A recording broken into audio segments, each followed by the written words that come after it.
पूर्णिमा के पावन अवसर पर 3 दिवसीय कार्यक्रम चल रहा है, जिसमें तीसरे दिन का दूसरे मीटिंग का चल रहा है। हम लोग परसों से सत्संग रूपी तीर्थ के ऊपर सत्संग सुनते चले आ रहे हैं।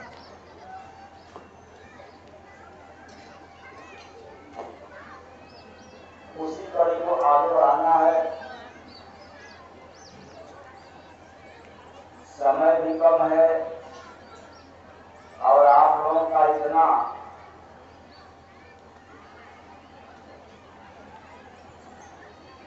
चिट्ठी आ गया है, या तो चिट्ठी का जवाब दें या तो जो सत्संग चल रहा है उस पर चलें। क्या आप लोगों के ऊपर है, क्या इसका जवाब दें? देखिए कितना है जवाब देने के लिए।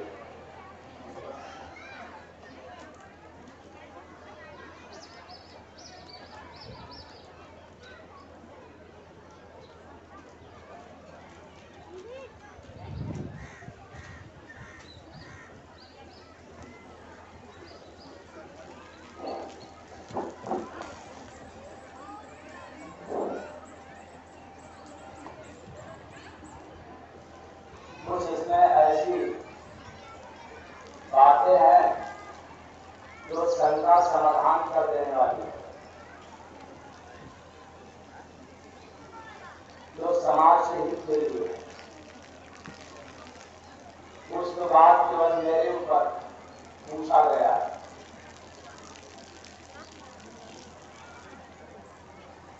और कुछ बातें अध्यात्म के बारे में।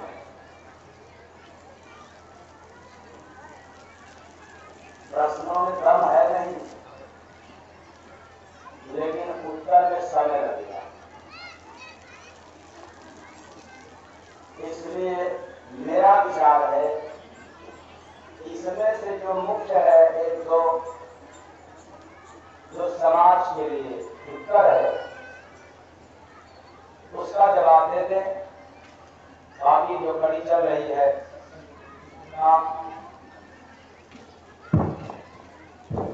आवाज आ रही है पीछे, आवाज सुनाई दे रहा है? ड्यूटी है लाइन हो गया तो काम करा दो। अरे ना बेहतर है।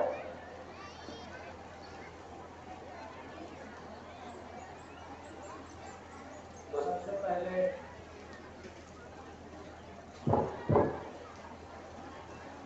मंच के बगल में, यानी इस मंच के बगल में जो मंच है, झाड़ी बाबा विराजमान है, जो आप सभी लोगों को दर्शन दे रहे हैं। जय गुरुवंदे आश्रम परिवार की तरफ से झाड़ी बाबा को से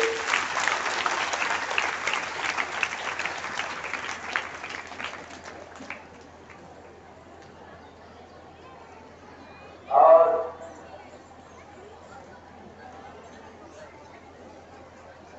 नेपाल देश से आए हुए, जहाँ की मेरा जाना होता है हर साल, और वहाँ बड़े ही धूमधाम से आप लोग कार्यक्रम करवाते हैं, काफी पैसे भी व्यय करते हैं। मेरे मना करने के बाद और वहाँ तो ऐसे काम कराते हैं कि गांव के गांव लोग खड़े हो जाते हैं, मंच पर जाने में बहुत टाइम लग जाती है। इतना वहां पर स्वागत करते हैं और कार्यक्रम करवाते हैं। इसलिए थोड़ा थोड़ा मुझे भी नेपाली में बोलने की आदत बनाना पड़ता है। तो भारत को चीन की देश नेपाल का आवनु हुनु है वो सत्संग प्रेमी जन हरुमा मेरो तरफात हार्दिक हार्दिक धन्यवाद कर रहे थे।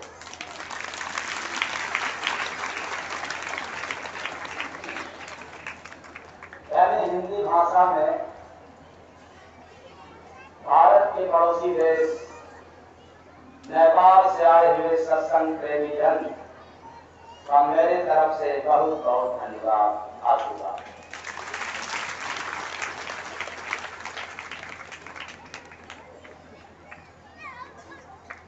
और इस कार्यक्रम को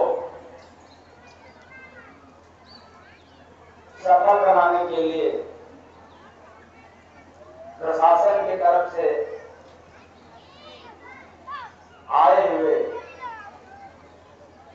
अधिकारी एवं ड्यूटी में लगे सभी लोगों का नाम तो मेरे बस की बात नहीं है, क्योंकि आप लोग की सुरक्षा के लिए अधिकांशतः लोग आए हैं। फिर भी शिवपुर थाना से एसआई प्रतिभा शाही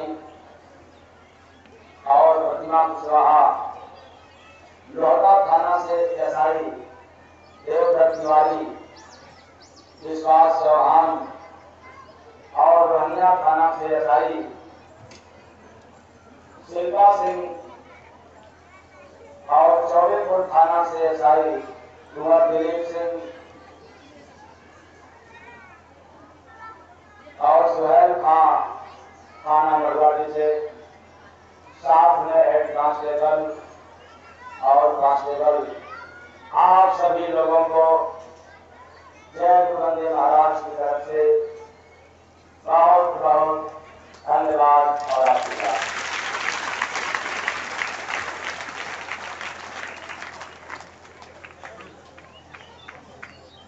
अब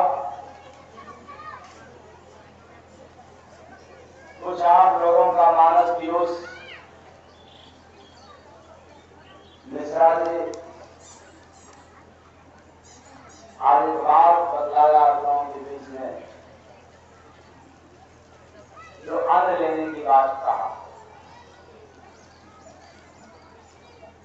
तो मुझे याद आ रहा है कि आज के 12 वर्ष पहले, क्योंकि 12 वर्ष चल रहा है थोड़े, आज के 12 वर्ष पहले जब मैं अन्न का त्याग किया था तो लगभग 9 महीना हुआ तो लोगों ने अनशन देना शुरू कर दिया। यहाँ तक कि कुछ लोगों ने अपने घर में भोजन त्याग दिया, ये शर्त के साथ कि जब स्वामी जी भंडारा लेंगे यानी भोजन लेंगे, आप लोगों की भाषा में भोजन लेंगे तब हम लोग लेंगे। मेरे सामने व्यवस्था हो गई, मजबूरी हो गई, हमने त्याग दिया, मतलब उस व्रत को तोड़ दिया और फिर अन्न लेना चालू किया। पर इतिहास है कि जब अन्न भी लिया करते थे एक टाइम, वो भी मात्र 2 रोटी, मोटा नहीं रोटी के नाम पर, पतला रोटी, वो भी जौ की, न कि गेहूं और की, जो सूख जाने के बाद कुत्ता भी नहीं पूछता, ऐसी रोटी लिया करते थे। तो व्यवस्था आई, तोड़ दिया। मुझे यह भी बात याद आ रहा है कि जब इस बार छोड़ा तो मंच के माध्यम से कहा, देखो भाई, यदि आप लोग कोई शर्त रखोगे, त्यागोगे तो उसकी जिम्मेदार आप होगे, क्योंकि मैं इसलिए नहीं उपवास रखा हूँ किसी संकल्प को लेकर के, ये करना है, वो करना है, ऐसे करना है, तब मैं उपवास हूँ, ये पूरा हो जाएगा तब हम उपवास तोड़ेंगे, ऐसी कोई संकल्प नहीं है। इसके घर में न रहे। हाँ, आप लोगों का लगाव है, प्रेम है, मोहब्बत है, मानते हैं, पता नहीं क्या क्या भाषा का करके मानते हैं। हमको देखता हूँ, सुनता हूँ कि कुछ लोग भगवान भी का करके मानते हैं, तो आपकी सरकार आपकी मानता है, लेकिन मैं भगवान नहीं। मैं भी वही हूँ जो आप इंसान हो तो हम भी इंसान हैं। आपके पास हाथ पाँव है तो मेरे पास हाथ पाँव है। और आप भगवान की नजरिया से देखते हैं, वो आपकी नजर है, और आपकी नजर तुम्हें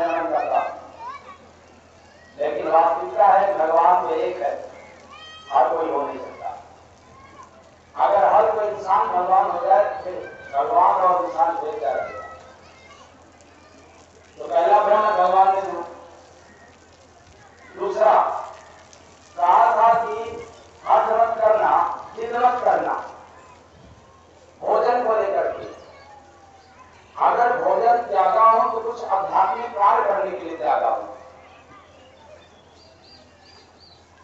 और वह कार्य जब पूरा हो जाए तो आप लोग कहते तो अच्छी बात है। लेकिन अगर आप लोगों की इरादा है कि मैं भोजन लूं, तो आपकी इरादा की पूर्ति में करने को तैयार हूं, लेकिन एक शर्त के साथ।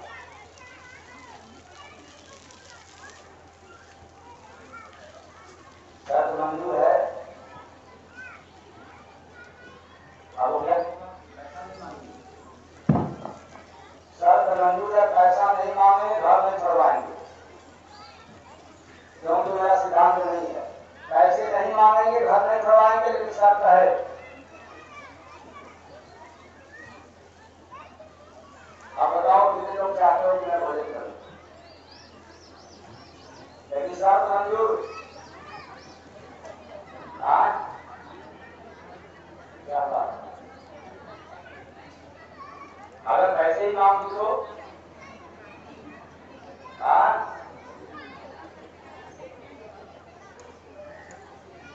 तो शर्त यह है, इतनी संख्या में आप लोग आकर के सत्संग सुन रहे हैं। कुछ तो 15 साल से सुन रहे हैं, कुछ 10 साल से, कुछ आज ही आए हैं, तो आज वालों को क्या समझ आएगा? उनको भी देर बाद बात समझ आने लग जाएगा। लेकिन इतनी संख्या में 50 पुरुष और 25 महिलाएं केवल सुधर करके दिखा दो, इंसान बन करके दिखा दो। जय गुरु वंदे महाराज, तुरंत खाने लेना शुरू कर।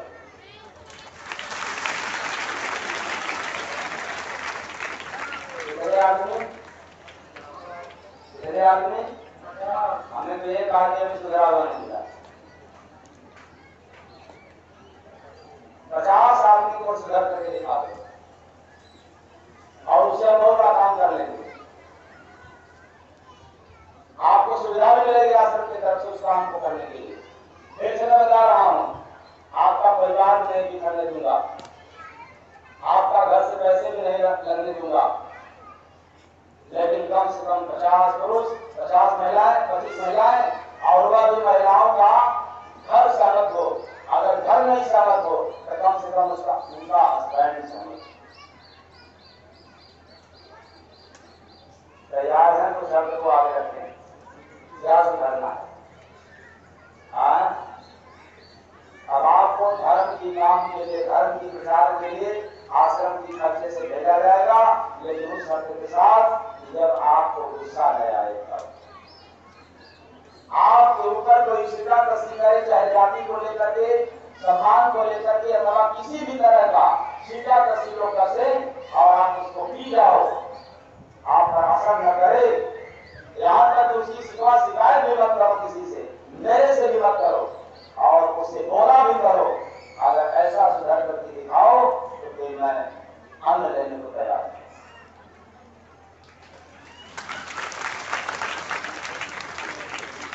और 25 महिलाएं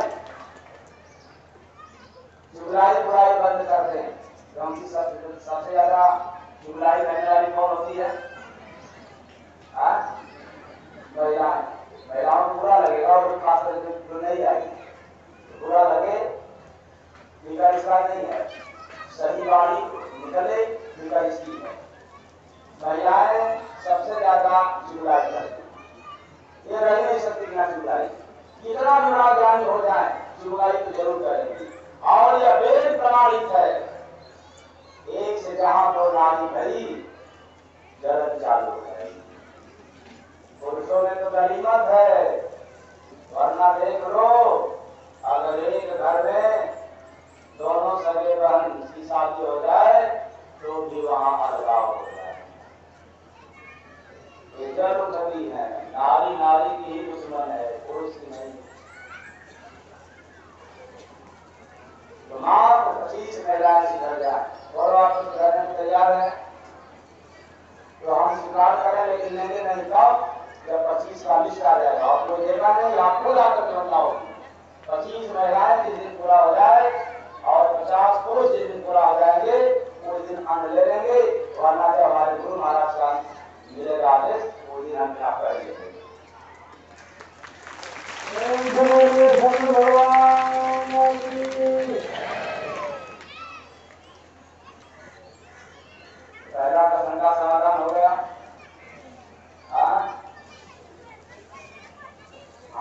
का प्रेम है, जिसको मैं नमन कर रहा हूं। दूसरा,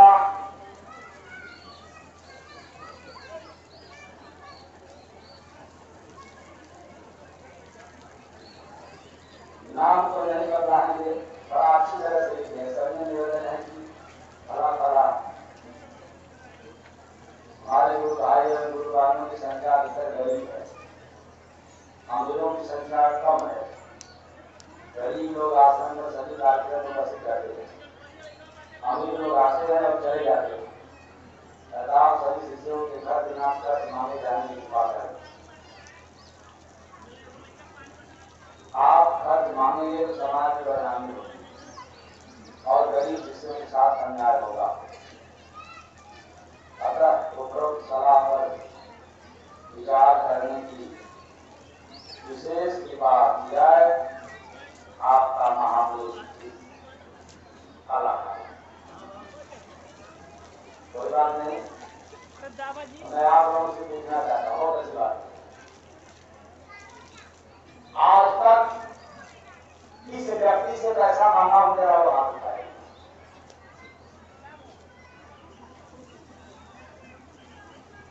कितने लोगों से पैसा मांगा? सालों सालों लगातार कार्यक्रम रहता है, गांव गांव, सुबह में रहता है, दोपहर में रहता है, रात में रहता है, कार्यक्रम करके चल देते हैं। आज तक बदला दे, जिसके दरवाजे पर गया हूं, पैसे की डिमांड पहले किया हूं या वहां पर जाने के बाद अथवा चलते समय कितने लोगों से पैसा मांगा।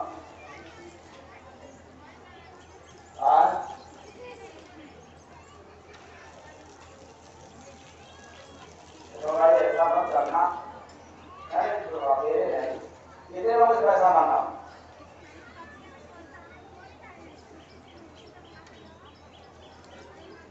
अच्छा, इस तरह से मतलब मांगे हैं? हाँ, अच्छा नहीं मांगे हैं। अच्छा, तो पहली बात, आज भविष्यवाणी में आपका लेना, जय गुरु वंदे महाराज को कभी पैसे से तोड़ने की आशा मत करना। एक भी व्यक्ति से पैसे मांग नहीं सकता हूं, क्योंकि जो साधु होकर के पैसा मांग दिया वो साधु नहीं है, वो तो साधु है। वो भगवान के भरोसे नहीं है, इंसान के भरोसे।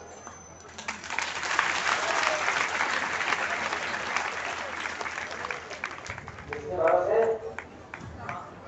वो क्या करेगा? वो क्या समाज की सेवा करेगा? ऐसा नहीं है कि मेरे पास धन नहीं है, पर आपका धन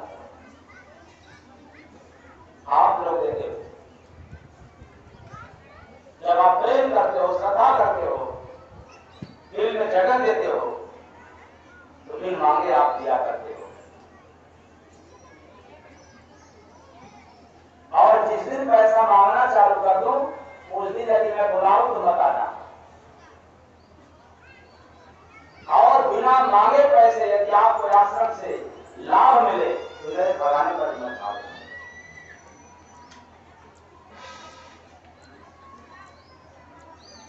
ये तो कथाकार मांगते हैं, पैसा कौन मांगता है? ये बड़ा पुजारी लोग मांगते हैं, जिसको आप बड़का महात्मा मानते हो, जिनकी बात सुनकर के आप लोग भ्रमित हो जाते हो। ये हाथ देखने वाले मांगते हैं, बबूत देने वाले मांगते हैं, जंतर मंतर पहनाने वाले मांगते हैं। ये अध्यात्म की बात सुनाने वाला कोई महात्मा नहीं मांगता। तो कोई राम कथा सुनाता है तो आप कहते हो कि बहुत अच्छे महात्मा है, उसके बाद दोष कर लगाते। कोई भागवत कथा सुनाता है तो उसको आप कहते हो बहुत अच्छे महात्मा है, वो तो आचार्य है, वो तो ज्ञानी है, वो धार्मिक पुरुष है, आध्यात्मिक नहीं। इसलिए पैसे की डिमांड कथाकार लोग लेते हैं, व्यापार करने वाले लेते हैं, अपनी पेट भरना के लिए लेते हैं। जब मुझे भोजन से मतलब नहीं, कपड़ा से मतलब है नहीं, तो फिर पैसे किसलिए हो, वो भी आपको चंदा लेकर के नहीं। बहुत सारे ऐसे हैं जो अपने मन से दे देते हैं, अपने कमाई का अकेले दे देते हैं। आश्रम में आपका पैसा लग रहा है, आप जब चाहो तब आश्रम में रहो, जब चाहो ये टाइम उठा कर लेके चले जाओ। अगर जय गुरु नंद महाराज शहर मुझे बताओ, और आप जो दिए हो लेकर के चले जाओ। देखो है कि नहीं है, कोई एतराज नहीं, और लिखित ले लो, इसकी कोई कम नहीं। लेकिन एक समाज में है, आस्था के साथ श्रद्धा है कि कोई महात्मा, कोई साधु, कोई श्रेष्ठ व्यक्ति आया है तो उसको हम खाली हाथ न छोड़े। तो आप लोगों ने, कुछ लोगों ने, जितने लोग कार्यक्रम कराए हैं, उनके मन में भ्रम पैदा होता है कि आखिर महाराज जी आए हैं तो मैं क्या दूं। वहां को लगे रहते जिसके पास जाता हूं, मेरे से पूछती तो है नहीं, लेकिन मेरे लोगों से पूछना चालू कर देते हैं कि साथ में क्या दूं। बेचारे वे भी नहीं बतलाते हैं, कहते क्या बताऊं, जब उनका कुछ सिद्धांत नहीं समझ में आता है, लेने देने का क्या बतलाएं। तो फिर फोन करके दूसरे दूसरे जगह पता करते हैं, भाई आप कहाँ कार्यक्रम हुआ था तो आप कितना दिए थे, यही बात कितना दिए थे। बहुत से लोग बहुत देते हैं, तो क्या करोगे, फिर उनका नकल करोगे,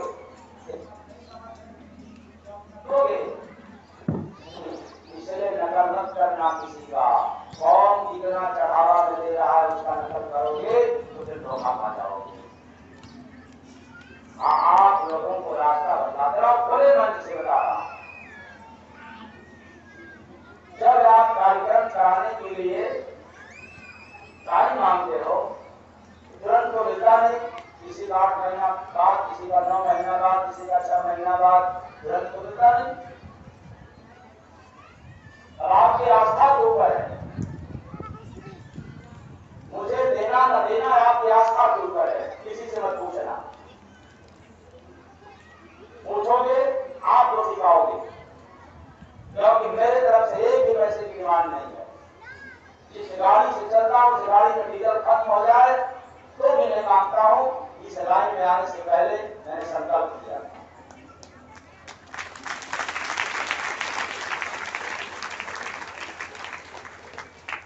तो आप लोगों को एक रास्ता बता दे रहा हूं, चाहे अमीर हो या गरीब, ये दोनों के ऊपर लागू होगा। आप जब कार्यक्रम करवाते हो,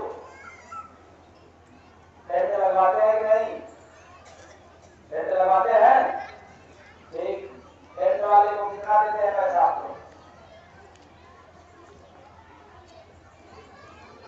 बराबर भैया को सुंदर टेंट वालों को कितना पैसा तो देते हैं, क्या करें लोग, कितना 15,000, 20,000, 25,000, 10,000, चलो 10,000 मान लिया, कितना करें,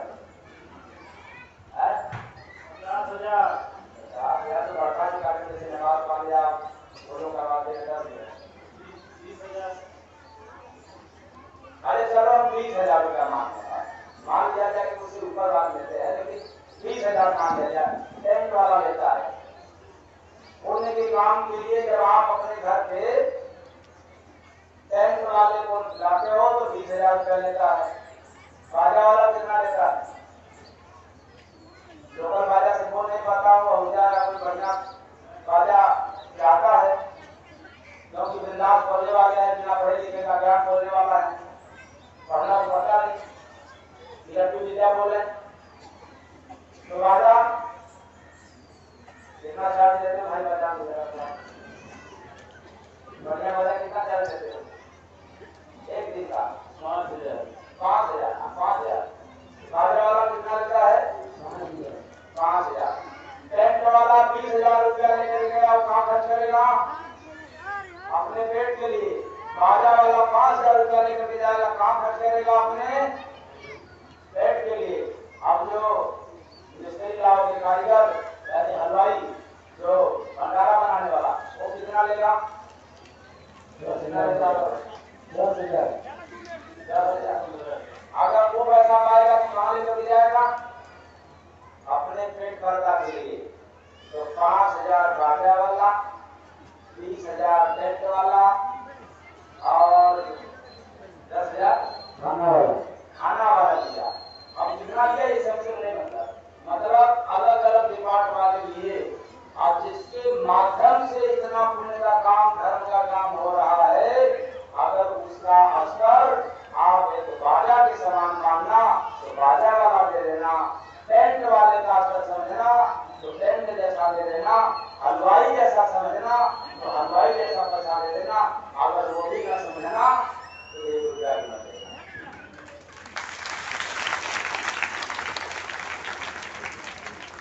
जो मेरा अस्तर समझना,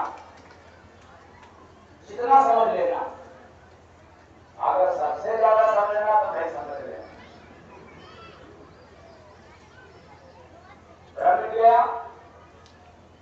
अगर किसी से पूछ करके दोगे कि फलाने ने कितना दिया तो देने वाले बहुत है, बहुत ज्यादा देते हैं, तो क्या करोगे आप? नकल करोगे? ऐसा मत करना।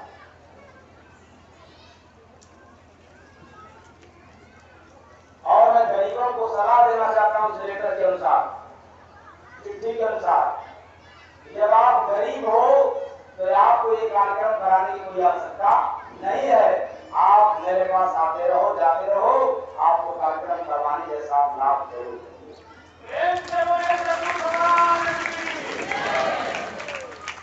अब कार्यक्रम भी कराओ, गरीब भी बनो, ये दोनों नहीं चल सकता।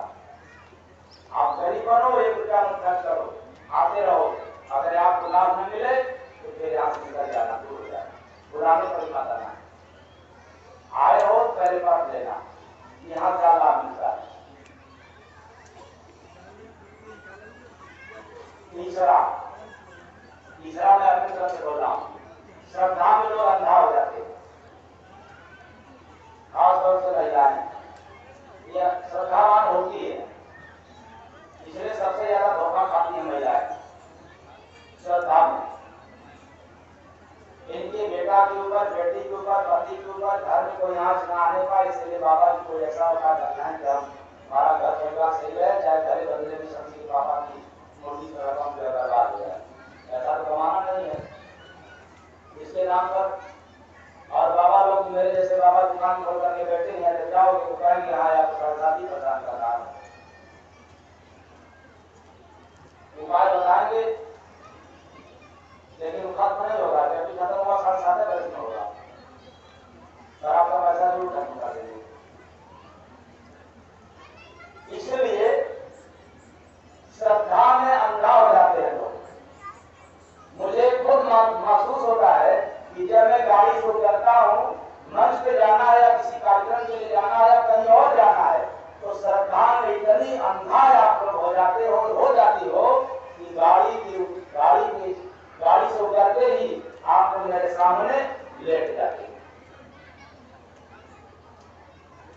ये हमें शौक नहीं, याद कर लेना, हमें शौक नहीं है कि आप मेरे सामने लेट जाओ। आपको दंडवत करना है, शरीर को टच करना नहीं है, क्योंकि शरीर टच कराने वाले और मोबाइल में बिजी रहने वाले, हाय हेलो करने वाले बाबा को करना हो तो शरीर को टच होता नहीं। आपके पास श्रद्धा है, आप जहां हो उसी जगह माथा टेक लो तो मेरे पास आ जाएगा। अगर मेरे पास आकर के टेक रहे हो, न जाने कितने लोगों का नुकसान कर रहे हो, आए हो पुण्य के लिए और कर रहे हो क्या?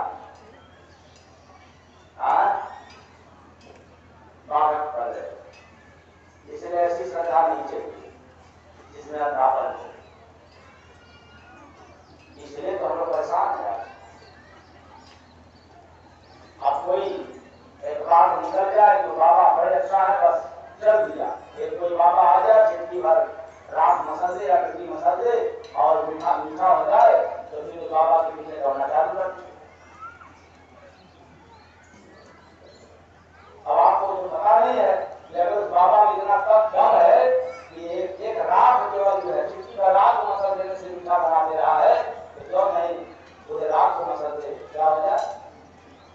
महंगाई कम हो जाएगी, लोग मिठाई की दुकान को कम जाएंगे। काम चला देंगे जो प्रसाद है।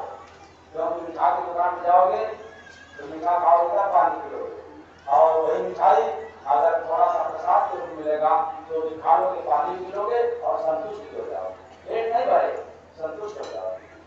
महंगाई कम है लेकिन बाबा तो महंगाई कम नहीं कर रहे हैं, उल्टे जो है कि मीठा बना करके बाबू दे करके और वो भगा दिया, पैसे मांग लिया।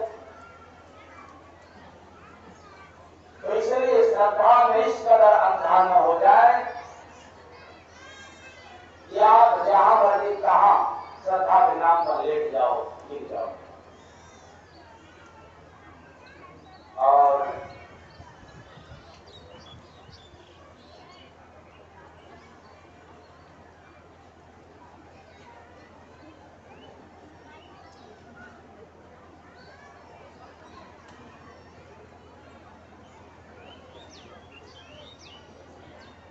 अब आप लोग अपनी जगह पर खड़े हो जाए।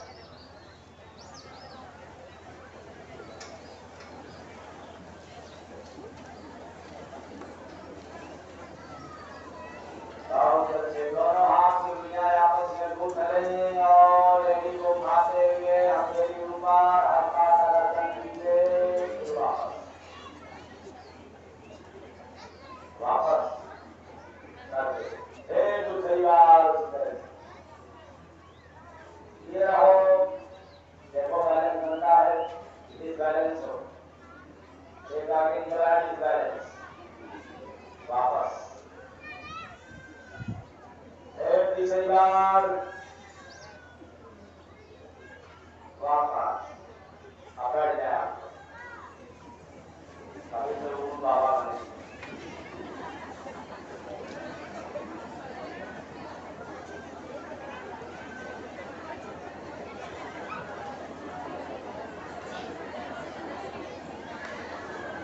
अब कार्यक्रम की करें शुरुआत एक भजन के साथ। सारे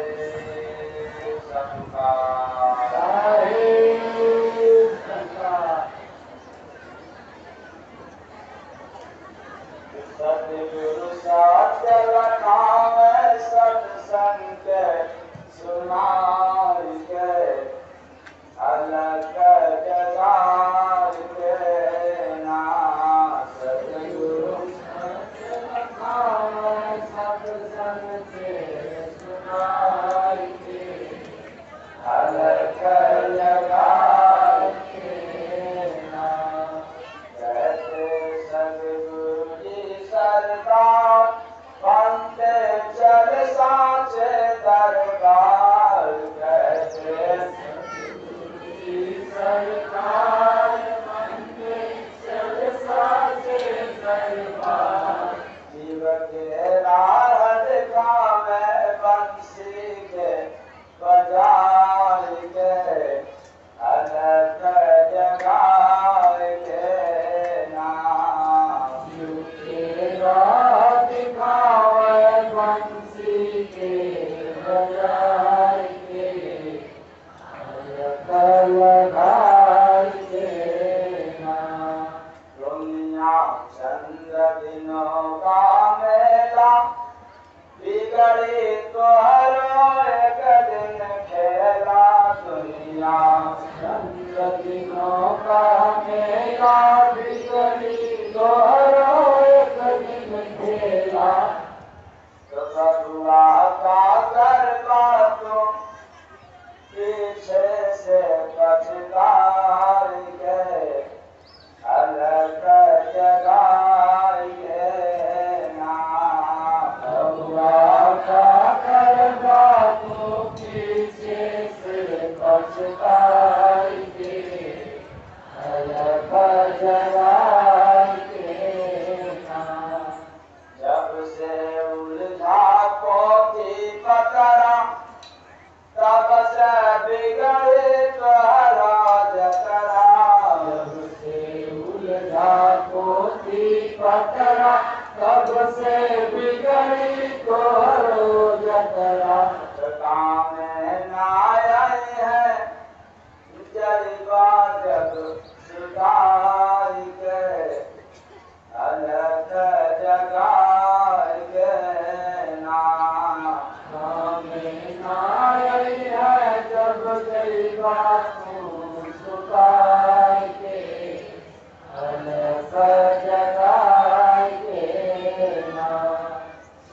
में नाही कोई तेरा, संग में लागे पांचल तेरा, जल में नाही कोई तेरा, संग में लागे पांचल तेरा, नर्तन दर्शन जय है का कहबा तू जाय के, अलग जगार के नाम, नर्तन दर्शन जय है का कहबा तू जाय के, अलग जगार के नाम, नाचे नागिन संग सपेरा, कटला 84 के फेरा, नाचे नागिन संग सपेरा, कटला 84 के फेरा, काहे भूलल हवा दुनिया में हर मार के, अलग जगार के नाम, भूलल हवा दुनिया में भर मार के, अलग जगार के नाम, कहते जय गुरु वंदे दास, कसी है काल जय दिन फास, कहते जय गुरु वंदे दास, कसी है काल जय दिन फास, कठरी भूगल जय है सीता पर सगार के, अलग जगार के नाम, कठरी भूगल जय है सीता पर सगार के, अलग जगार के नाम, सतगुरु साथ लखावे सत्संग सुनाय के, अलग जगार के नाम, सतगुरु साथ लखावे सत्संग सुनाय के, अलग जगार के नाम, सारे सबका सत्संग एक तीर्थ है, इसी पर चल रहा है। हम लोग अभी तक केवल गंगा जमुना में स्नान करने को ही तीर्थ समझा था, अर्थात पानी वाले नदी में ही स्नान करना तीर्थ समझते थे। लेकिन वर्षों से सुनते सुनते यह समझ में आ रहा है कि एक और तीर्थ है, वह है सत्संग रूपी तीर्थ। तो जब वो दोनों तीर्थ है तो फिर अंतर क्या है? तो आप लोगों के बीच में जो चर्चा चल रही है, अंतर में साथ में बदलाया जाता है, उसको थोड़ा सा दोहराते चले। क्या दोहराना है कि हम लोग शुरू में यानी प्रथम दिन और प्रथम वेला में सत्संग पर क्या सुना? भजन। तो सत्संग की सरिता बहती है, तीरथ तन भीतर रहती है। सत्संग की सरिता बहती है, तीरथ तन भीतर रहती है। तो सत्संग की सरिता बह रही है, लेकिन वो तीरथ तन भीतर, शरीर के भीतर है, बाहर नहीं। आप दिखाई क्यों नहीं पड़ता? क्योंकि आंख से अंधा है। अब आप लोग कहोगे आंख तो है, फिर अंधा कैसे? तो चमड़े की आंख से वो दिखने वाला नहीं है। क्यों? इस आंख में पावर नहीं देखनी। और ये कैसे हम लोग देख रहे हैं रात दिन, कौन अच्छा है कौन बुरा है, 99 इधर उधर की बातें सब लोगों को देख रहा हूं। ये संसार की आंख संसार का है, संसार की वस्तु को ही देखने के लिए है, उसके आगे इसकी क्षमता नहीं है। काम क्रोध मद लोभ से यह संसार की आंख होते हुए भी हम सब अंधा है। वैसे जैसे जिसको लालच पकड़ ले तो अंधा हो जाता है, जिसको अधिक मोह हो जाए तो अंधा हो जाता है, जिसको काम पैदा हो जाए वो अंधा हो जाता है, जिसको अहंकार पैदा हो जाता है वो व्यक्ति अंधा हो जाता है।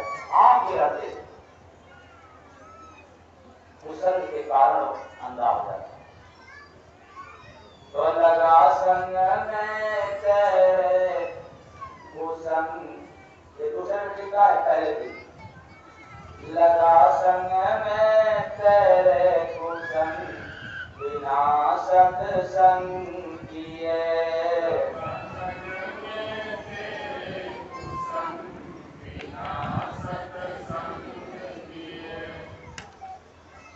तो कुसंग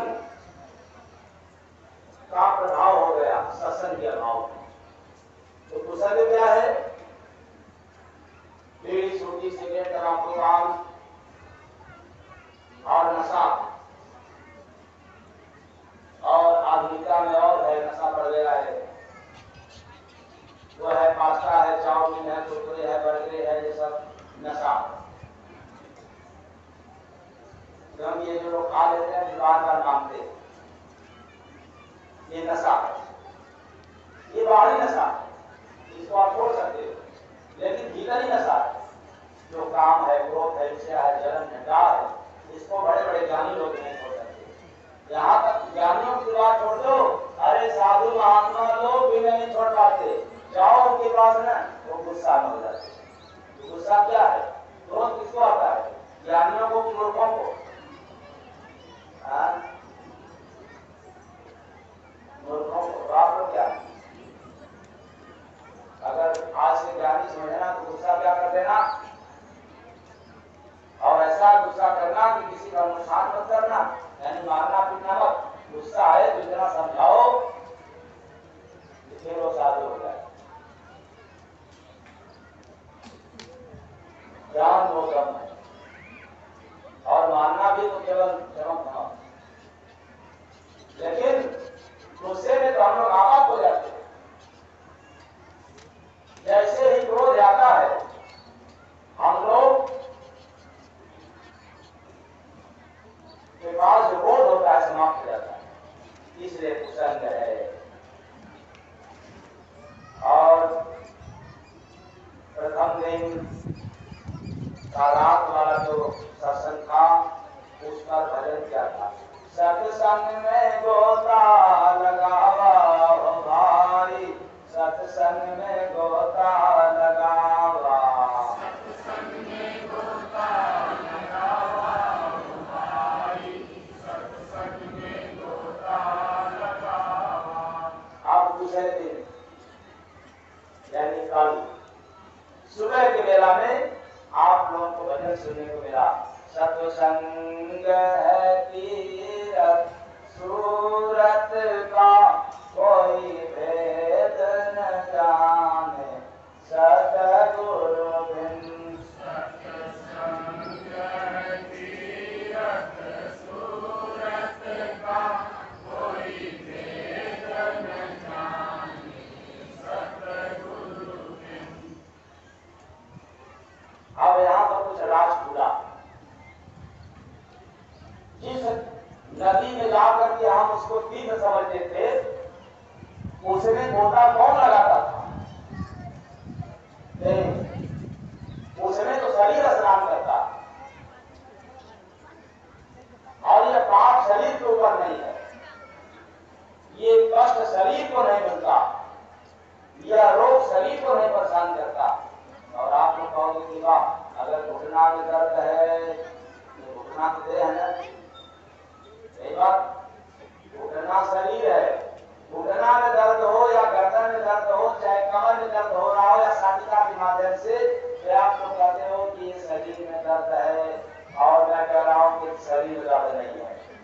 डॉक्टर भी यही कहेगा कि शरीर में दर्द है, चाहे कितना भी बड़ा डॉक्टर निकल जाए, लेकिन अपने आप यही कहेगा अपने ज्ञान में, अति ज्ञान में, कि ये शरीर को पीड़ा है। और अध्यात्म क्या कहता है कि अरे जब देह से जीव निकल जाए तो पीड़ा कहां चला जाए। पीड़ा किसको महसूस हुआ? घुटना को या जीव को? तो जब जीव था तो दर्द महसूस हुआ, जीव निकल गया तब कोई कष्ट नहीं। ये दुख सुख झेलने वाला देह नहीं है, जीव है। इसलिए यह जो सत्संग रूपी तीर्थ है, इसमें आत्मा स्नान करता है। सत्संग रूपी तीर्थ में आत्मा की पाप करता है।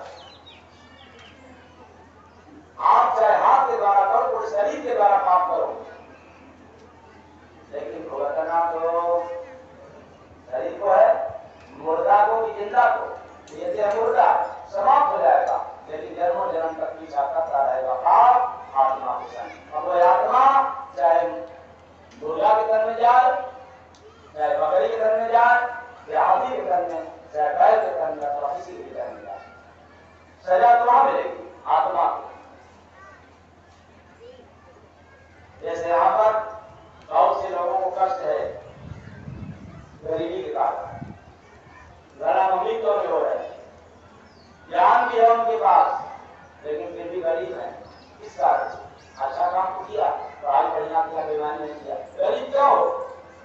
एक है आपके पास, जो शरीर आपके पास है वही शरीर अमीरों के पास है, फिर भी आप क्यों गरीब हो? आप कोई बेईमानी नहीं कर रहे हो। जो अमीर है वो तो बेईमानी के लिए काम करते हैं, लेकिन आत्मा के ऊपर प्रारब्ध है, पूर्व जन्मों का परिणाम है। गुरु के जन्मों में अच्छा कार्य किया है, आज बेईमानी भी कर रहा है तो फल हो रहा है। तब तक होगा जब तक पीछे का पीछा किया रहेगा पुण्य, और जब समाप्त हो जाएगा तो चाहे आसमान में गए होगा उसी जगह कर जाएगा। हम लोग में आसमान का सुख मिलेगा, नदी में तारा का सुख मिलेगा, उसी जगह कर जाएगा। आत्मा को कर्मों का अंजाम भुगतना पड़ता है, और इस कर्मों के मगर जाल से मुक्त करने वाला अगर कोई तीर्थ है तो गंगा जमुना नहीं है, वह वैसा सदरूपी तीर्थ। इसलिए याद दिलाते हुए कह रहा हूं, जितने लोग धार्मिक हैं, जितने लोगों को तीर्थों से प्रेम है, मैं आपको लाभ नहीं पहुंचा रहा हूं, लेकिन समझदार तो हो, समझ सकते हो कि गंगा में स्नान करने से अगर पाप से मुक्ति मिल जाता तो पीछे मैं दोहरा बताया था, आज फिर दोहरा दे रहा हूं, गंगा पुत्र भीष्म का पाप समाप्त हो गया होता। गंगा से उनको भुगतना नहीं पड़ता, प्राणों से गया। किसी भी देवी देवता को मुक्त करने का पावर नहीं है, किसी भी देवी देवता को लाभ में लेने का अधिकार नहीं है। ये तो पावर मिला है थोड़ा बहुत संतों, वो भी ढोंगियों को नहीं, मेरे जैसे पाखंडियों का नहीं, जो ढोंग आडंबर पाखंड से, मंत्र से, अबू से दूर रहने वाले हों, जो दिशा दशा बतलाने वाले हों, जो ग्रह नक्षत्र बतलाने वाले हों, जो आपकी शादी विवाह कराने के साइज बतलाने वाले हों, जो आपकी मकान बनवाने के लिए साइज बतलाने वाले हों, लेकिन आपके कर्म को सुधारने वाले न हों, इन लोगों से कल्याण नहीं होगा। जो असली समय, जो महापुरुष हों, जो तत्वदर्शी हों, जो वेद नहीं वेद का सार बतलाए। यहाँ तो हम लोग रोज सुनते हैं वेद की बात सुनकर, आप फलानी जगह लिखा लिखा तो सही तो है, उसी में हम लोग जाकर कर जाते हैं। तो सत्संग एक तीर्थ है आत्मा की, सूरत आत्मा। इसलिए कल सुनाया गया था कि सत्संग है तीरथ सूरत का, कोई भेद न जाने सतगुरु। जब तक कोई महापुरुष मिलेगा नहीं तब तक आत्मा वाला तीर्थ नहीं पता चलेगा। आप इतना भी वेद पुराण पर डालो, रटत्व विद्या हो जाए, फिर भी आप नहीं जान सकते। आप कितना भी पुजारी हो जाओ, फिर भी नहीं जान सकते। आप भगवान का नाम जपने वाले हो तो भी नहीं जान सकते, तब तक जब तक सदगुरु नहीं मिलेगा। और कल दूसरे टाइम में आप लोगों को सुनने को मिला, सत्संग नदी में नहाए बिहारी। बड़ा पछतेगा, गंगा में स्नान करते करते जब मरने ले जाओगे तो पश्चाताप होगा। क्यों? अरे गंगा में स्नान करने वालों को तो देखने में आता है, पंडा पुजारियों को देखने में आता है कि जब विपत्ति पड़ती है तो व्यापक हो जाते हैं, जब उनको सम्मान नहीं मिलता तो व्यापक हो जाते हैं। यानी उनका भी व्यवहार उसी तरह से है जैसे संसार के लोगों का। अंत में पश्चाताप होता है तब जब यहाँ से कोई सुनवाई नहीं होती है। ऐसे विषम परिस्थिति में जब कोई सुनता नहीं, उनका परिवार नहीं सुनता, कुटुंब नहीं सुनता, यहाँ तक कि डॉक्टरों की दवा नहीं काम करती, तब उनको समझ आता है कि मेरा समय पूरा किया। जब अगर इस समय नहीं पता चलता तो बुढ़ापे में पता चलता है। जवानी पर स्नान किया और बुढ़ापे में तो फिर गंगा जी जा नहीं सकते। कहते हैं देख गंगा महारानी कुछ नहीं पाता, तो जवानी में नहीं क्यों ऐसा कर्म किया? अरे जवानी में ऐसा कर्म किया होता कि गंगा के पास नहीं जाना होता, गंगा तेरे पास आती। वैसे जैसे सबरी राम के पास नहीं गई, राम को सबरी के पास जाना। अब ऐसा निकले कि भगवान को आना पड़े, ऐसी भक्ति किस काम का? ढोंगिया डंगरी की तरह जब भगवान के नाम पर भगवान के पीछे पीछे दौड़ते हैं कि देखो भगवान वहां मिलेंगे, भगवान यहाँ मिलेंगे और भगवान को प्राण कर देंगे। ऐसा कर्म न करने वाला भी पश्चाताप करता है। सत्संग नदी में नहाए लिहाओ नाई, बड़ा पछतैबा सत्संग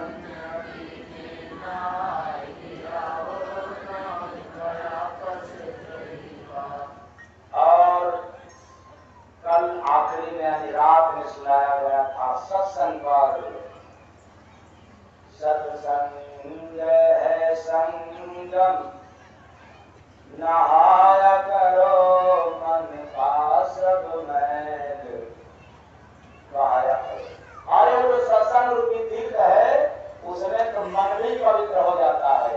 अरे चेतन प्राणियों, मैं आप लोगों के बीच में ललकार के कह रहा हूँ, अगर किसी वेद पुराण के पढ़ना में कहीं भी आपको प्रमाण मिल जाए तो मुझे जरूर बता देना।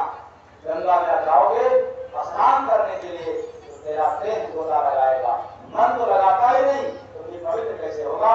क्योंकि दुनिया में पवित्र करने के लिए, मन को पवित्र करने के लिए संतों के चरण जैसा कोई स्थान नहीं।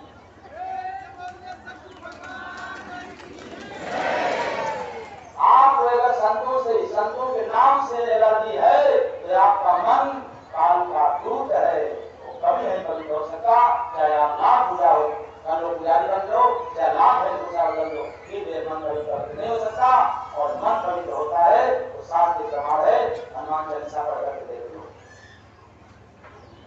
कर लो हनुमान जी की पूजा, हनुमान जी नहीं पूजा सकते तब तक जब तक श्री गुरु चरण सरोज निज मन कठोर सुधार।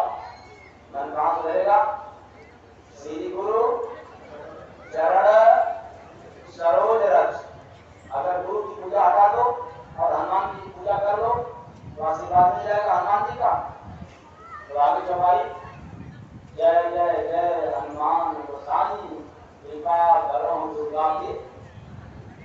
नहीं, आप क्या लिखा है? मैं थोड़ा याद नहीं है। जय जय जय हनुमान गोसाई कृपा करो की शुरू किया।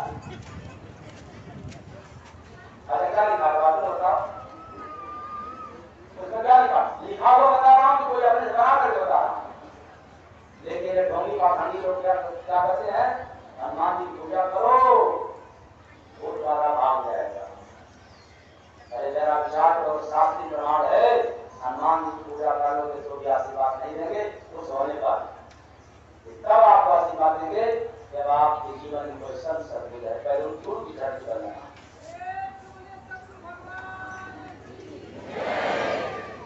अगर हम गुरु के चरण की पूजा किया तो हमारा मन निर्मल हो गया और तो हमारी सुनाई होगा। पता चले कि मन हमारा गंदा है, मुख में राम गगन में चूड़ी का क्या बात काट ले, क्या ऐसे भी पंडा पुजारियों से भगवान सुन लेंगे? पहले मन पवित्र, और मन पवित्र देवी देवताओं से नहीं होता है, गंगा जमुना से नहीं होता है, मन पवित्र होता है। श्री गुरु चरण सरोज रस निज मन मुकुर सुधार, तब जाकर के वर्ण व्रत पर विमर्श होता है फल चार, तब जाकर विचार कर मिलता है। ऐसे केवल एक फल मिलेगा, इसलिए अचेतन प्राणी है। हम लोग मन की मैल को अगर छुड़ाना है तो संतों से जुड़ना ही पड़ेगा। अगर नहीं जुड़ा तो निश्चित है कि आपका मन गंदा रहेगा और यहाँ से कभी भी पवित्र काम करके नहीं जा सकते। आप बड़े पंडा पुजारी हो तो भी नहीं जा सकते, आप अगर प्रकांड विद्वान हो तो भी यहाँ से पवित्र होकर नहीं जा सकते, क्योंकि मन शुद्ध तो फिर आपका जीवन शुद्ध, आपके जीवन में कभी युद्ध नहीं होगा। और मन अशुद्ध है तो कदम कदम पर युद्ध है। तो पहले मन को शुद्ध करना है संतों के चरण पर।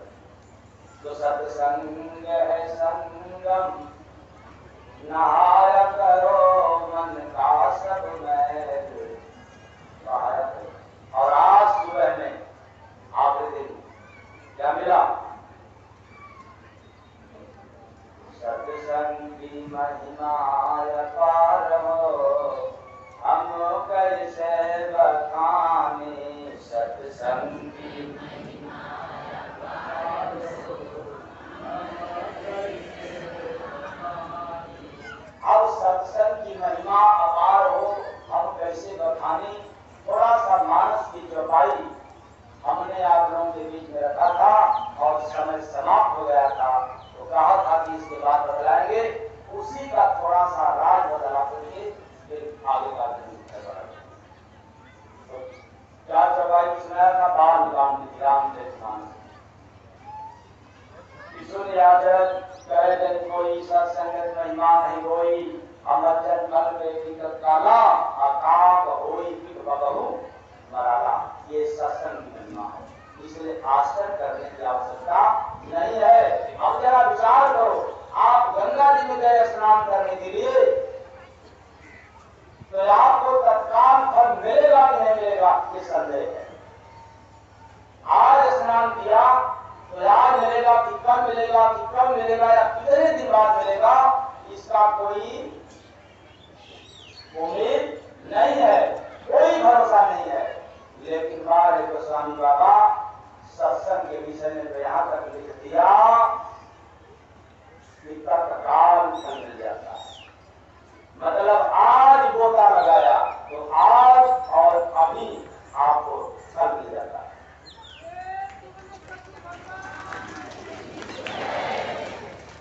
ये कैसे? मज्जन फल काला, जैसे ही आप स्नान करोगे तो फिर कहोगे कि सत्संग में तीर्थ का वहां तो नदी है, वहां पानी है, तो फिर कैसे तीर्थ का आएगा? इसे याद रखना, जब सत्संग में अनमोल वचन की बरसात होती है, जब ज्ञान की बरसात होता है, ज्ञान में लिखा पढ़ी नहीं, आत्मज्ञान की जब बरसात होता है और हमारे कामों के द्वारा दिल में उतर जाता है तो तत्क्षण आपको लाभ मिल जाता है। जैसे सत्संग की एक भी बात किसी को समझ में आ गया, 1000 बात छोड़ दो, 100 बात छोड़ दो, 10 बात छोड़ दो, केवल एक बात समझ में आ जाए तो जय गुरुवंदे महाराज चैलेंज के साथ कहते हैं कि तुम्हारे जीने की कला बदल जाए। केवल एक बात समझ में आ जाए, सारी बात छोड़ दो। इसलिए काफिक हो जाती है और बगुला हंस हो जाता है तत्काल। इसका मतलब नहीं है कि शरीर बदल दिया, शरीर वही है, लेकिन उदाहरण गोस्वामी दास ने किस तरह से दिया, जरा इसको समझें। कौवा और कोयल एक कलर का होते हैं, एक रंग का। अगर दोनों बैठ जाए तो हम लोग पहचान नहीं कर सकते कि कौन कौवा है और कौन कोयल है। बहुत नजदीक से पहचान में आएगा, लेकिन दोनों के स्वभाव में अंतर है। हाँ, एक कलर की, एक जाति की, पक्षी जाति, लेकिन स्वभाव में अंतर है। क्या? एक बाड़ी जो है कड़वा, बहुत खराब होता है।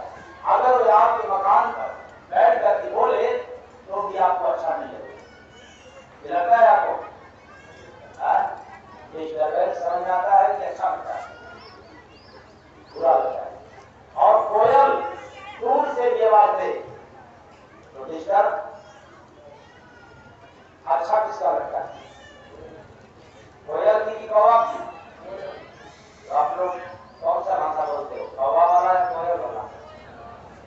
आया समझ में आया? ऐसी गाड़ी बोली है कि सच जगह हो सबसे कभी बोली है जगह से तगड़ा हो पहले बोलते हो। कौवा बोलता है, कष्ट मिलता है। कोयल बोलती है, अच्छी लगती है।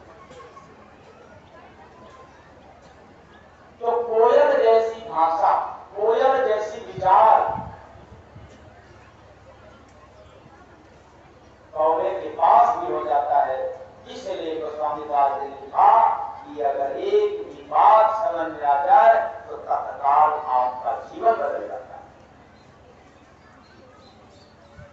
दूसरा, बगुला और हंस दोनों एक जात का, एक कलर का, लेकिन दोनों के स्वभाव में अंतर है। बगुला के सामने दूध रख दिया जाए और हंस के सामने मछली रख दिया जाए, ये दोनों नहीं रहते। क्यों? क्योंकि बगुला दूध नहीं पीता और हंस मछली नहीं खाता। तो मछली परवार करेगा बगुला और दूध परवार कौन करेगा? हंस। दोनों एक जाति, एक कलर के, लेकिन स्वभाव में अंतर। लेकिन यह प्रमाण इसलिए दिया, एक कलर वाले, एक जात वाले भी अगर दोनों का स्वभाव अलग अलग है तो एक जैसा हो जाता है। ये सत्संग का प्रभाव। उसी तरह से मैं आप लोगों को कहना चाहता हूं कि मानव समाज देखने में तो मनुष्य है, कहने में मनुष्य है, सभी लोग कहते हैं इंसान इंसान है, लेकिन इंसान के अंदर इंसानियत बहुत कम मात्रा में पाई जाती है और इंसान सब है। लेकिन जितने लोग सत्संग सुनते हैं, अगर सत्संग उतर जाए तो हर इंसान के अंदर इंसानियत पैदा हो जाए।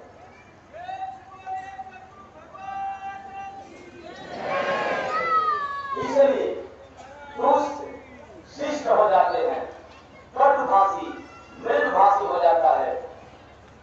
इसीलिए तो गोस्वामी दास ने लिखा, सठ सुधरन सत्संगति वाली। दुष्ट लोग भी सुधर जाते हैं, क्या पाकर के? सत्संग पाकर।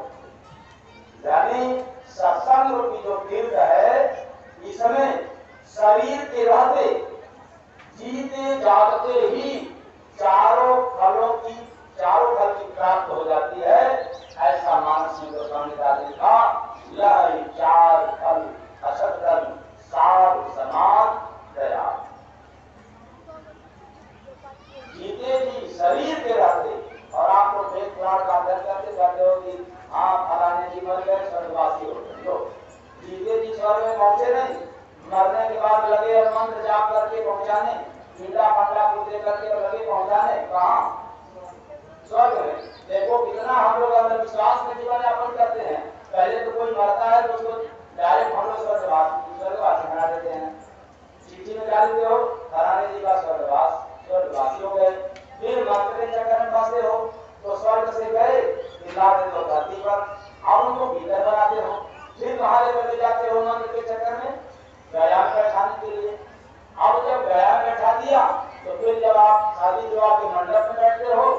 बुलवाने के द्वारा गया से भी बुलवा लेते हो। और जब शादी विवाह संपन्न हो जाता है तो फिर मंत्र पढ़ करके गया भी भेज देते हो। ये कैसे फिल्म बना? इसका खेल है क्या? अरे आत्मा ऊपर न ब्रह्मा का अधिकार है, न विष्णु का अधिकार है, न शंकर का अधिकार है, न आदि महाशक्ति का अधिकार है, न राम का अधिकार है, न कृष्ण का अधिकार है, न अल्लाह का अधिकार है। अगर अधिकार है तो कर्म का अधिकार है। प्रेम से बोले सद्गुरु भगवान की। अगर कर्मों का अधिकार नहीं होता इस आत्मा के ऊपर तो जरा सोच लो, स्वयं विधाता राम बन करके आए इंसान में और 14 वर्ष तक जंगल में कर्मों की खातिर करना पड़ा। आज्ञा महाशक्ति सीता को भी साथ में भुगतना पड़ा। और इतना ही नहीं, खुद बाबा भोलेनाथ को और उनकी अर्धांगिनी को भी कर्मों का सजा मिला। यहाँ कोई दुनिया में नहीं है, हम हो आप हो अथवा कोई देवता हो, चाहे विधाता को भी इस परिवार में आना पड़े अर्थात धरती पर, तो कर्मों की फल उनको भी भुगतना पड़ेगा। कर्म है। अब आप बहुत इतना देखा लगेगा कि राम को कह रहे हैं, कृष्ण को कह रहे हैं। मैं आप लोगों से पूछना चाहता हूँ कि भगवान राम जब आए थे तो कितने राक्षसों का वध हुआ, कितनों का उजड़ गया, रावण मारा गया। इसलिए कर्मों के अनुसार या लीला के अनुसार। चलो लीला राम कर रहे थे, राम तो नहीं ना है? हम लोग क्या करते हैं, भगवान राम ने लीला किया, चलो सीता महारानी ने लीला की, लक्ष्मण महाराज लीला की, हनुमान जी महाराज लीला की, लेकिन रावण कुंभकर्ण विभीषण क्या बात, कर्मों की सजा यहाँ कर्मों का फल मिलता है। स्वयं विधाता भगवान कृष्ण कौरवों और पांडवों के बीच खड़ा रहे, लेकिन सजा मिला किसको मिला? अगर कृष्ण भगवान का अधिकार रहा होता तो तीर धनुष नहीं चलाना होता, कन्वर्ट कर दिए होते। यह कर्म ऐसा फल है जो कोई टाल नहीं सकता, चाहे हम हो आप। इसलिए कर्म फल मिलता है। यह आत्मा कर्मों के फल से बंधा हुआ है। जो आप करते हो इसी में बंधा है और इसी का चक्कर लगाना पड़ता है। इससे मुक्ति चाहिए तो आपको ऐसा सुंदर कर्म, ऐसा नेक कर्म, ऐसा महान कर्म, ऐसा शुभ कर्म करना पड़ेगा जिससे आपका पिछला जो कर्म है वो समाप्त हो जाए। शुभ कर्म से, अच्छा कर्म से। अच्छा कर्म क्या है? रुपया कमाना नहीं, रुपया कमाओगे, जब रुपया कमाने की नियत आ जाएगी तो आपको झूठ बोलना पड़ेगा। तो रुपया भी कमाया और झूठ बोलकर के पाप भी कमाया। केवल रुपया कमाओ, पाप मत कमाओ, ये आपको लाभ मिलेगा। लेकिन संत में कहा पा रहा है तो लाभ नहीं मिलेगा। तो जीते जी मरने के बाद कभी मत कल्पना करना कि हम स्वर्गवासी बना सकते हैं, स्वर्ग में रह सकते हैं। स्वर्ग कोई ऊपर नहीं है, स्वर्ग कहीं गया में नहीं है, और स्वर्ग कहीं धरती पर एक जगह निर्धारित नहीं है। स्वर्ग ही में तुम वास करते हो, नर्क में ही तुम वास करते हो। तुम्हारे रहने का बस मजे क्या बन जाए। अगर तुम्हें दुख नहीं है, दुख है लेकिन टेंशन नहीं है, चिंता नहीं है, दुख में तुम फंसे नहीं, भ्रमित नहीं हुए, तुमने दुख में रोया नहीं, तुम्हें स्वर्ग। बात बात पर रो दिया, बात बात पर टेंशन है, तुम्हारे पास सब कुछ है, तुम्हें नर्क। स्वर्ग कहीं नहीं, नर्क कहीं नहीं, इसी जगह जहां पर लोग हैं। इसलिए शरीर के रहते, जिंदा रहते, जीते जी फलों की प्राप्ति हो जाती है सत्संग के केंद्र में मर्जन करने से। इसलिए तत्काल शब्द को ग्रहण किया कि फल के मिलने में कुछ विलंब न हो जाए, या होगा कि नहीं होगा इस संशय को, उस डर को मिटाने के लिए गोस्वामी बाबा ने तत्काल शब्द लगाया। मर्जन फल से ही तत्काल। अगर आप सत्संग के स्नान कर लिया, गोता लगा लिया, मतलब बात सुना और बात सुन करके घर में गया और घर में जाने के बाद उसका पालन किया और पालन करने में जब सही नजर आए तो करते रहना, बदल जाएगा जीवन। और जब पालन करने में सही नजर न आए तो फिर सत्संग सुनने की कोई आवश्यकता नहीं है। तो लही चार फल अक्षत कर सभी लोगों ने बताया यही सत्य है। तीरथ जो भीतर है ये सत्य है, बाहर जो तीरथ है ये मैं इसको सत्य कह सकता हूँ, मैं इसको झूठ कह सकता हूँ, इसमें भ्रम नहीं। इसलिए ऐसे जनता यह सत्य बात, वेद का सार तत्व, ये कोई सत्य महापुरुष ही लगा सकता है, क्योंकि उन्हीं के पास ये धन है, बाकी लोग नहीं लगा सकते। इसलिए मैंने सत्संग को सुनाया। क्रोध कहते कि सतगुरु सत्य लखावे सत्संग सुनाए के अलग जगाए देना। सतगुरु सत्य लखावे सत्संग सुनाए के अलग जगाए देना। लेकिन हम लोग इतने काम छोड़ रहे आलसी हैं कि जब यहाँ से जाते हैं सत्संग सुनी हुई बात को कुछ दिन तक याद रहता है, कहते हैं हम कल करेंगे, आज नहीं बात करेंगे, कब करेंगे, कल करेंगे, कल मिल गया तो क्या करते हैं, कल करेंगे। ऐसे तीन आलसी काम चोर एक साथ खाना खाने के लिए बैठ गए। इतने तीन आलसी काम चोर खाना खाने के लिए तीनों एक जगह बैठ गए। लेकिन संयोग की बात क्या है कि खाने में नमक कम था और बैठे थे तीनों आलसी, दूसरे भी काम चोर। तो सवाल उठा कि नमक कौन लाएगा, जब शत्रु काम चोर है, सबसे आलसी।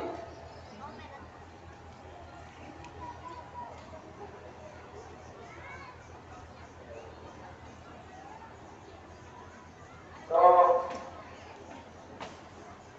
एक आलसी बोला जो पहले बोलेगा वही नमक लाएगा। तो हुआ क्या, सब बैठे रहे तीनों, जब बोलेंगे तो जाना पड़ेगा, तो सब बात जाए कौन, कोई नहीं बोला, किसी ने खाना नहीं खाया और 3 दिन गुजर गए लेकिन कोई खाना नहीं खाया। सब लोग खाना के अभाव। तो लोगों ने सोचा, देखने वालों ने सोचा कि अब तो लगता है श्री राम नाम अभी मर गए, तो चलो इनका कम से कम अंतिम संस्कार करते हैं। जब तीनों मर ही गए हैं एक काम, तो ले चले, तीनों आलसियों को ले चले शमशान घाट अंतिम संस्कार के लिए। तो अब जब ले चलने की तैयारी हुई तब सब घबराने लग गए, लगता है काम गड़बड़ हो जाएगा। धीरे धीरे शमशान घाट तक पहुंचे। अब क्या हुआ, पहले को जलाने के लिए जब चिता पर रखा गया तब वो बोल पड़ा, कहा मैं जिंदा हूं। तो बाकी जो लोग आलसी थे ताली बजा कर गए, चल बेटा आपने मकड़ा अब लाते। ऐसे हम लोग हैं आलसी, आज नहीं कल करेंगे। ऐसे ही दो आलसी कमर ओढ़ करके सो रहे थे, तब एक चोर आया और कमल लेकर भाग गया। पहला आलसी खड़े खड़े बोला पकड़ो पकड़ो, दूसरा वाला आलसी कह रहा है रहने दे, जब वो कटिया लेने के लिए आया ना तब पकड़ गया।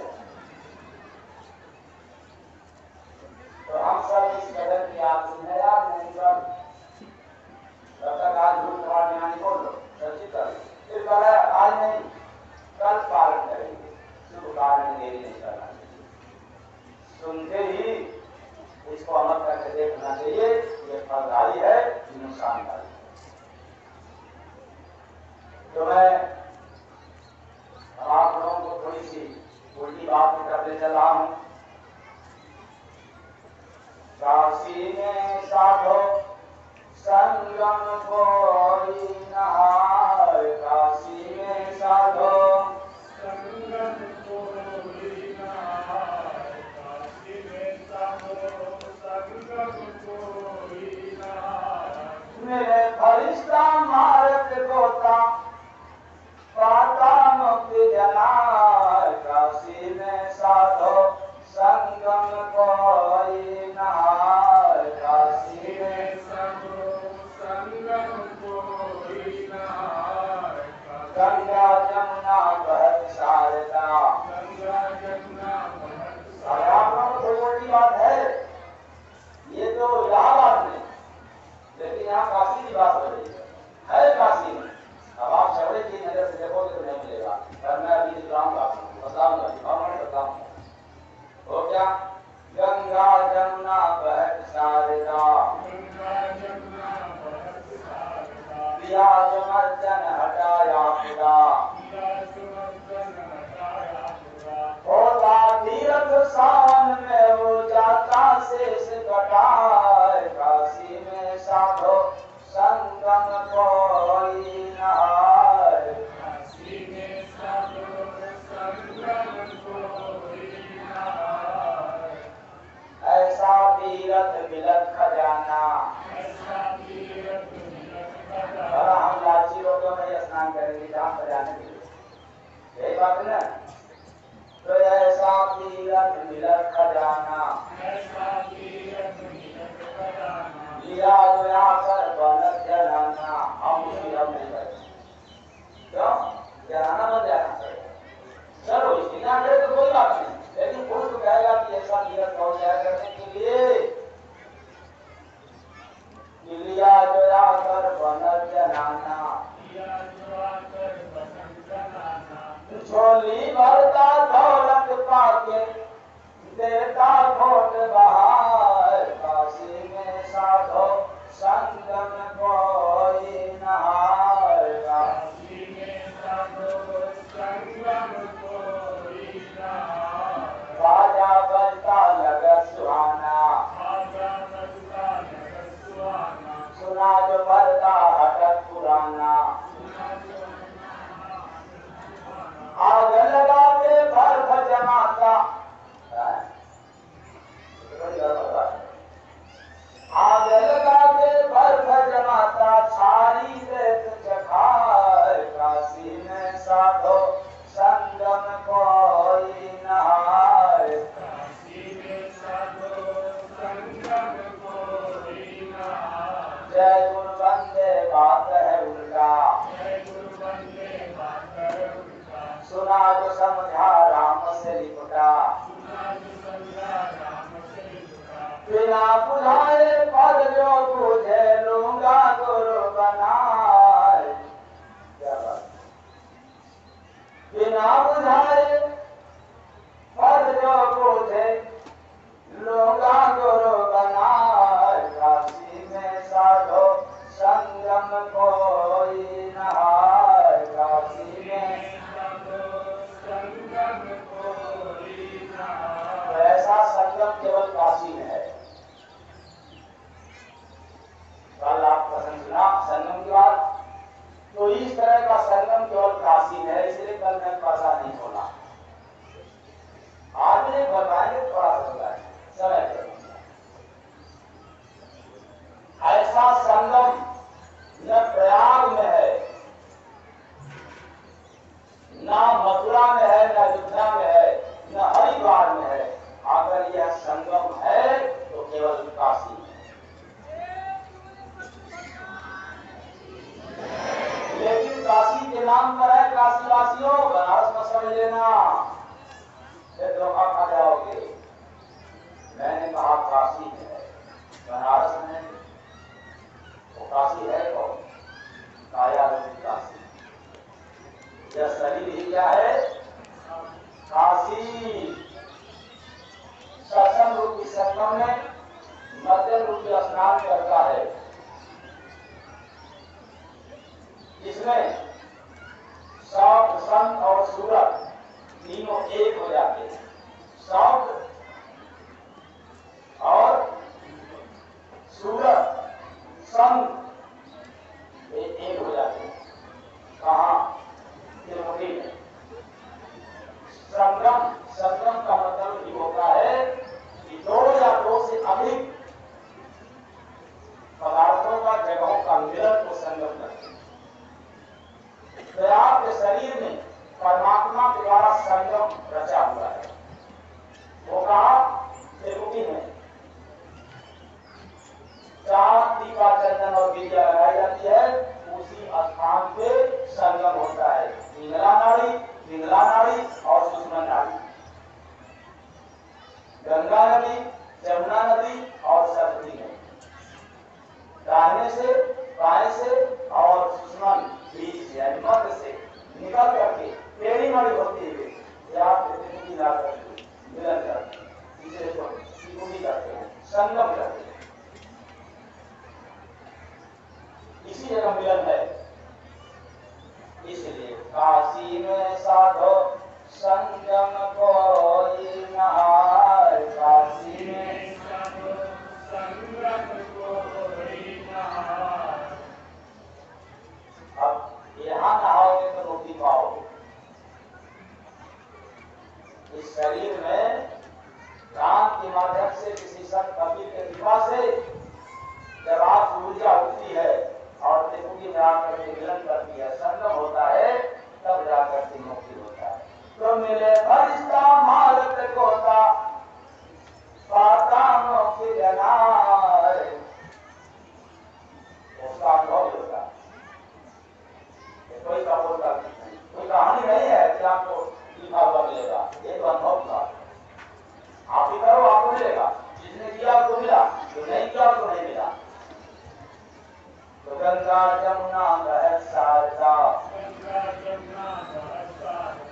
उसके लिए मैंने बता दिया पहले ही, पिंगला नाड़ी रूपी गंगा नाभि चक्र के बाएं से और पिंगला नाड़ी रूपी यमुना दाहिने चक्र से निकली है, दाहिने तरफ से। और मध्य से बताया ये जमुना। तो किया जो मज्जन हटाया खुदा,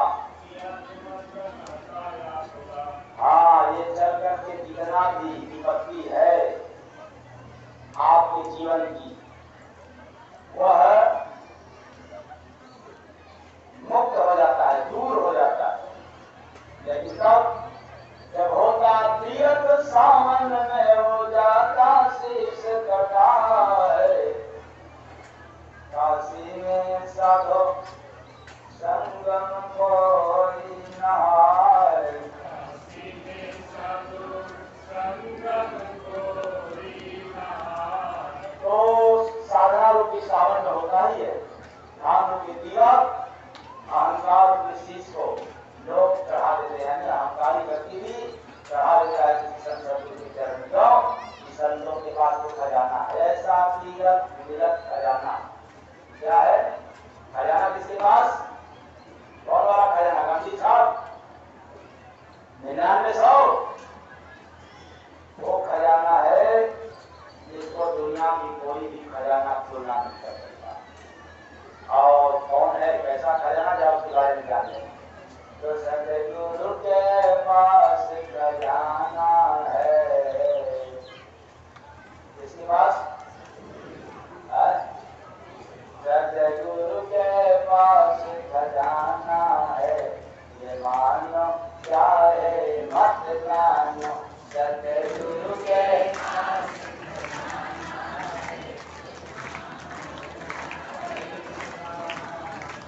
क्या बात है? बड़ी ताली बजे वो खजाना चाहिए क्या? तब फिर मेरे जैसा घर लौट रखना पड़ जाएगा। सतगुरु के पास खजाना है, ये मानो चाहे मत मानो।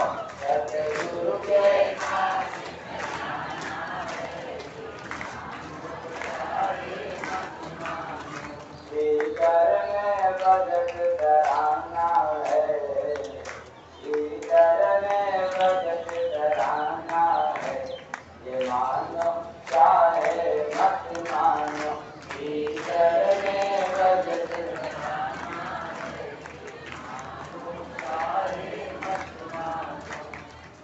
गुरु देते साचा धन भाई।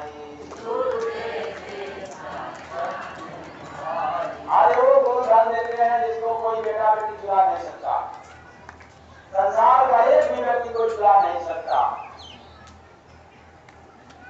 गुरु देते साचा धन भाई, कोयले का धनी रे बन जाई, सतगुरु का बात सुहाना है, सतगुरु का बात सुहाना है। ये मानो चाहे मत मानो, सतगुरु का बात सुहाना है,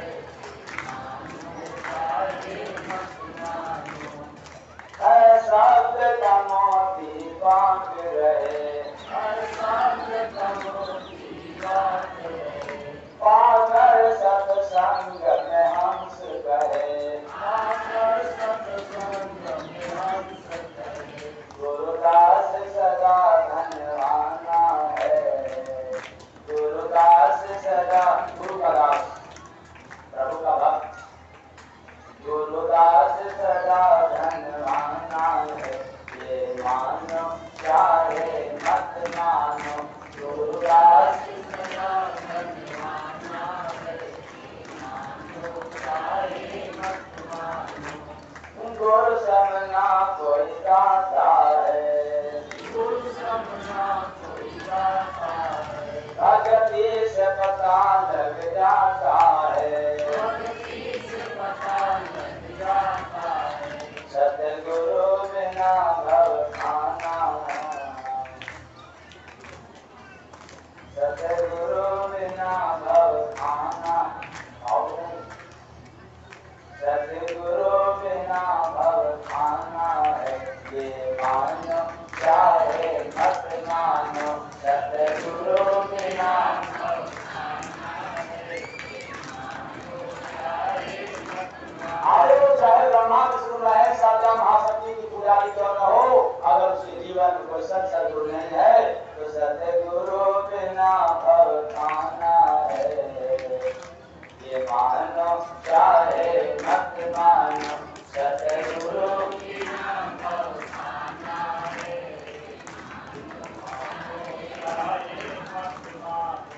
गुरु के दर पे जो है आता, गुरु के दर पे जो है आता, तेरा हरि नाम का पाता, एक मंगा सकल जमाना है। ये तो लाइन बड़ा गड़बड़ है, बड़ा दुनिया में मंगा है। हाँ अमीर है उसको और गरीब है, उसको और चाहिए, भी पेट नहीं भरा, गरीब का तो खाली है, अमीर भी खाली है, और चाहिए। तो एक मंगा सकल जमाना है, ये मानो चाहे मत मानो, एक मंगा सकल जमाना है,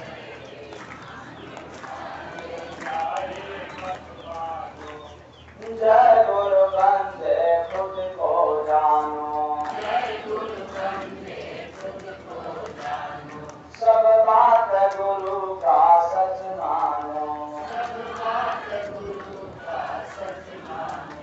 जाना है कठिन शमशाना है, जिसको नहीं जाना है हाथ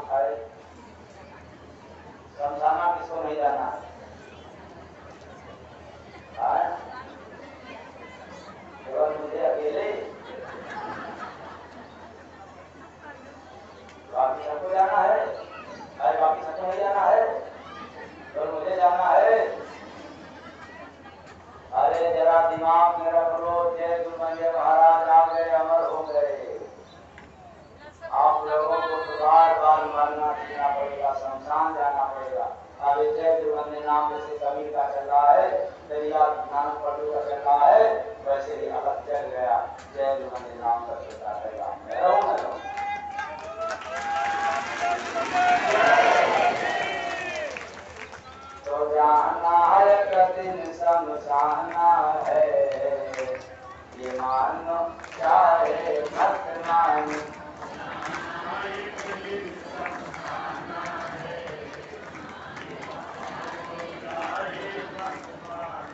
सतगुरु के पास खजाना है, ये मानो चाहे मत मानो। सतगुरु के पास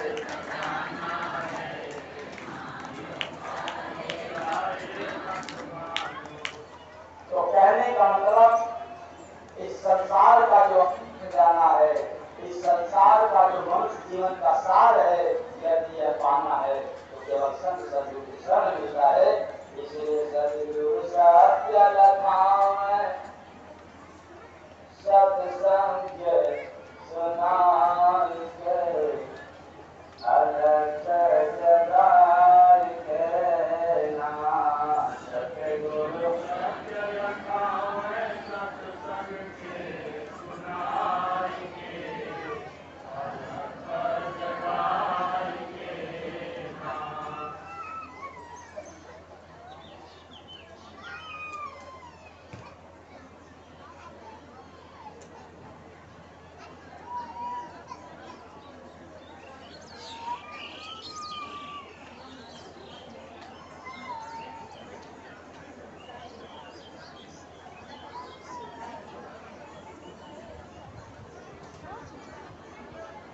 ठीक है। अभी तो एक दो लोगों का है ना, हमें चाहिए था 50 पुरुष चाहिए और 25 महिलाएं चाहिए।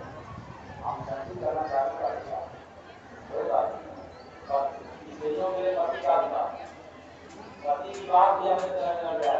पति क्या है कि बेटा चले बेटा दबा ले, लेकिन अगर पति जो है ये बात बोल दिया तो जहर के समान लगता है। अरे हमें वो महिला चाहिए कि अगर पति भी अनाथ बोल रहा है तो अमृत के समान बात हो। ठीक, हम रखना चालू कर रहे हैं।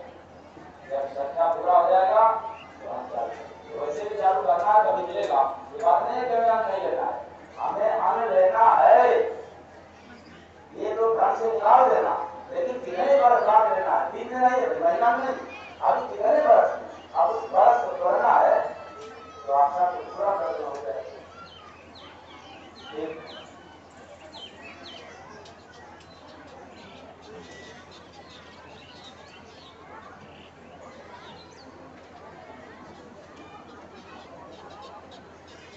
तो सत्संग एक तीर्थ है, वो लीडर है। इसमें मदद करने से क्या क्या होता है,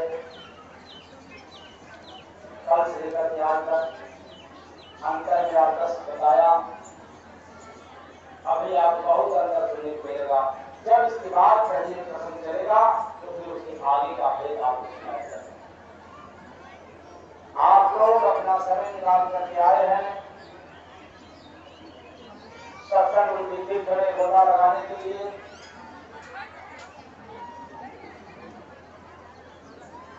तो यहाँ से जाने के बाद ये पता चले कि हमने सत्संग तीर्थ करके आया, स्नान करके आया। ऐसा नहीं कि यहाँ आया सत्संग सुनने के लिए घर जाके ट्यूशन पैदा कर दो, यानी काम छोड़ लो पैदा कर दो। तो ऐसा न करना, सुधार जरूर लाना। अगर सुधर गया तो आपसे आपका घर सुधर जाएगा। और यहाँ से जा करके यदि औरों को सुधारोगे तो तुम्हारा घर भी बढ़ जाएगा, तुम्हारा जीवन भी बढ़ जाएगा।